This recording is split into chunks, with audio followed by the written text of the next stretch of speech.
Assalamualaikum warahmatullahi wabarakatuh.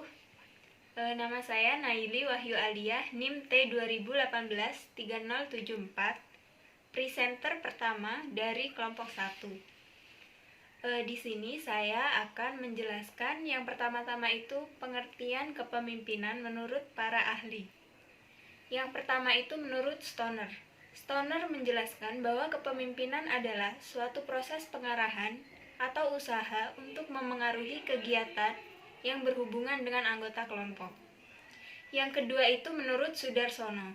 Sudarsono menyatakan bahwa kepemimpinan adalah suatu proses untuk mencapai tujuan atau hasil yang diinginkan yang terlebih dahulu ditetapkan dengan cara menggerakkan orang lain agar mau bekerja sama dengan cara yang terbaik dan mudah sesuai dengan fungsi POAC untuk mencapai tujuan secara efektif dan efisien. Yang ketiga itu menurut John Kotter. John Kotter itu mengemukakan bahwa kepemimpinan adalah suatu aktivitas seorang pemimpin berupa kemampuan mengatasi hal-hal mengenai perubahan, menetapkan arah, dan mengembangkan visi terhadap masa depan. Oke, yang kedua saya akan menjelaskan perbedaan dan persamaan pengertian pemimpin menurut pandangan kuno dan modern. Jadi, menurut pandangan kuno itu, pemimpin itu biasanya dipilih yang lebih daripada yang lain, yaitu yang paling-paling, entah itu paling berani, paling kuat, paling tangguh, atau paling lainnya, pokoknya paling-paling.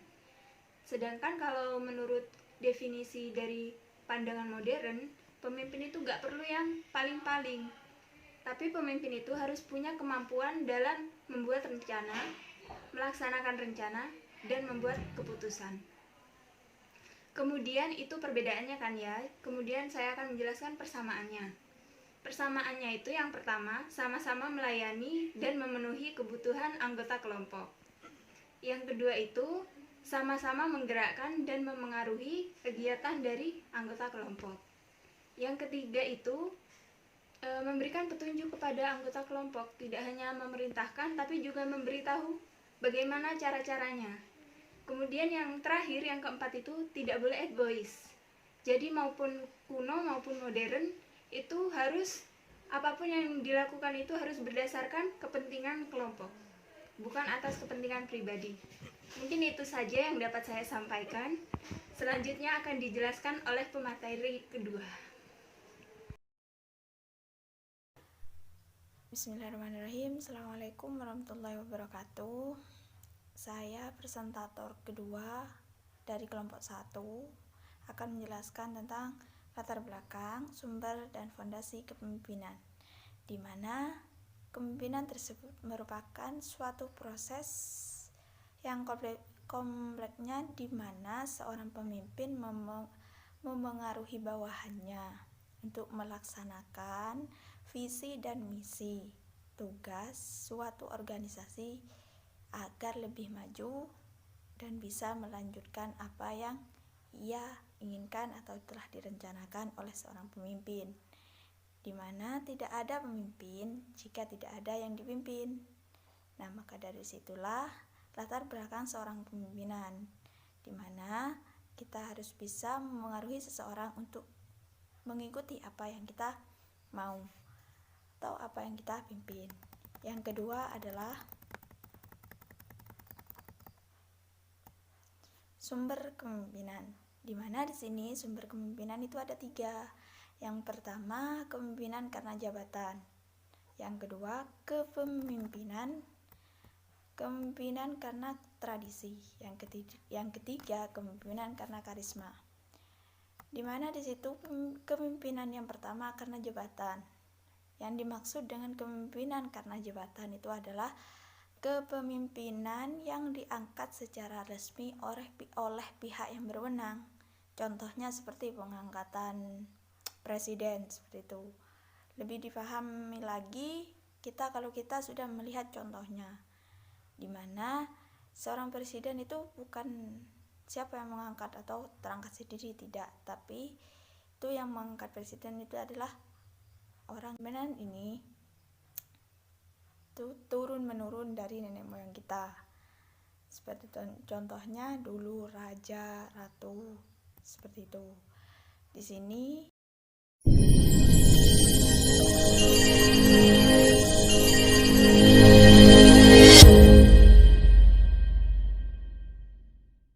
Assalamualaikum warahmatullahi wabarakatuh. Nama saya Siti Zulul Safitri, NIM T 2018-3042. Di sini saya akan melanjutkan penjelasan dari Saudari Ayu. Saya akan menjelaskan tentang faktor-faktor perilaku kepemimpinan. Di sini faktor-faktor perilaku kepemimpinan itu ada 12. Yang pertama yaitu perwakilan. Perwakilan di sini pemimpin harus dapat mewakili dari seluruh anggotanya. Yang kedua yaitu tuntutan perdamaian. Tuntutan perdamaian di sini maksudnya yaitu pemimpin harus dapat mendamaikan tuntutan konflik dan lain sebagainya. Yang selanjutnya yaitu toleran terhadap ketidakpastian. Toleran ketidakpastian ini apa sih maksudnya? Pemimpin itu harus dapat mampu memberikan toleransi terhadap bawahannya. Yang keempat yaitu keyakinan. Pemimpin harus dapat meyakinkan bawahannya untuk menggunakan organisasi secara efektif dan efisien. Yang kelima yaitu struktur inisiasi. Apa sih yang dimaksud dengan struktur inisiasi?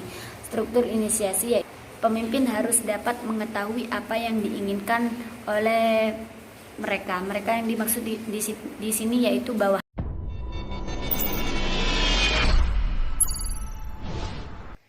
Baik, di sini saya akan melanjutkan presentasi dari presenter sebelumnya.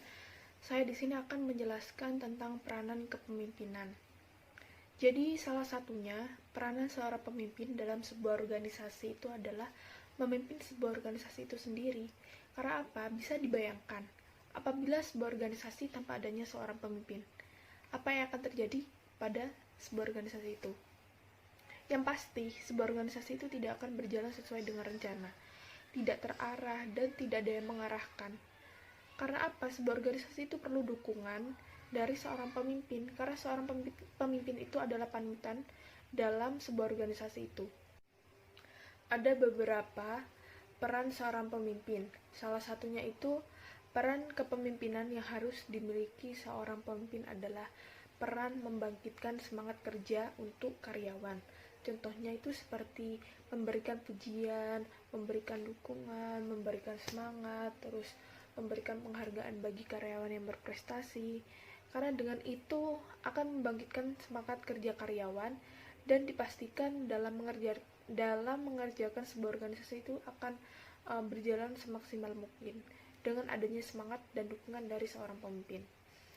Dan juga ada peranan seorang pemimpin dalam fungsi perencanaan. Maksudnya ini, seorang pemimpin dalam fungsi perencanaan itu sebelum terjun langsung untuk mengelola sebuah organisasi, seorang pemimpin itu harus dan mampu membuat rancangan atau sebuah perencanaan. Karena apa? Sebuah rancangan itu akan mempermudah seorang pemimpin dalam menjalankan selama proses sebuah organisasi. Jadi di sini seorang pemimpin itu berpengaruhnya sangat besar terhadap sebuah organisasi. Karena sukses tidaknya sebuah organisasi itu tergantung bagaimana cara seorang pemimpin itu mengelola sebuah organisasi tersebut. Terima kasih.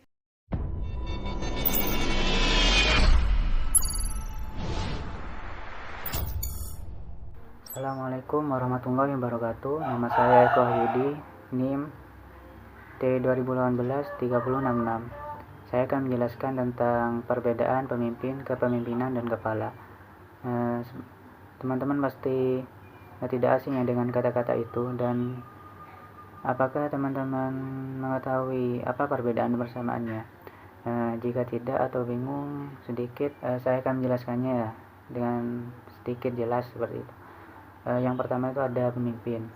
Pemimpin adalah seseorang yang dipilih oleh kelompoknya, dan biasanya pemimpin itu biasanya mempunyai kemampuan-kemampuan berbeda dengan anggota-anggotanya.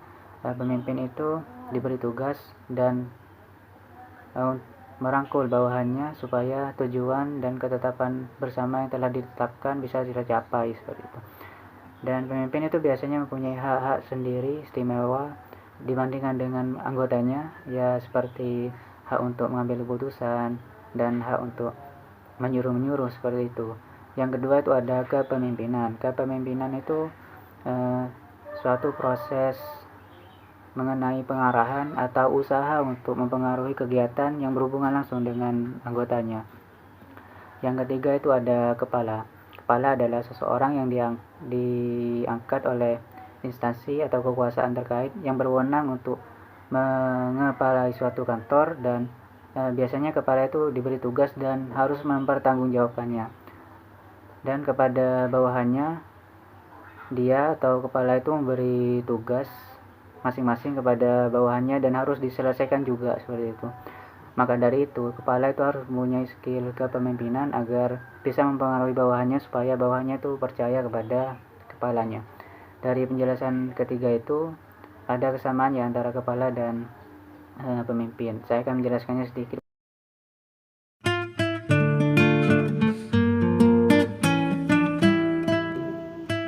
Jadi dalam kepemimpinan itu punya syarat tersendiri, yang mana yang awalnya ini adalah dari kekuasaan sebagai pemimpin. Dari kekuasaan ini kita lihat dari keputusan atasan kita, bagaimana kita dijatuhkan kemampuan, keyakinan dari atasan untuk menjadi seorang pemimpin. Dan yang kedua ini kewibawaan dari pemimpin itu sendiri. Jadi kita harus mempunyai sifat kewibawaan sebagai pemimpin gitu. Dan yang ketiga ini kemampuan.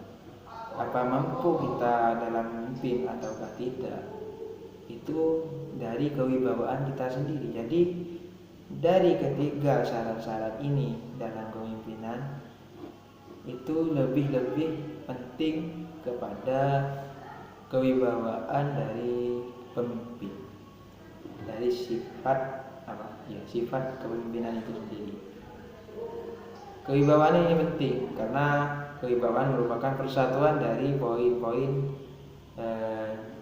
sifat-sifat dari seorang pemimpin. Dari teori POAC yang kemarin itu ada banyak problem dari masing-masing pendapat teman-teman.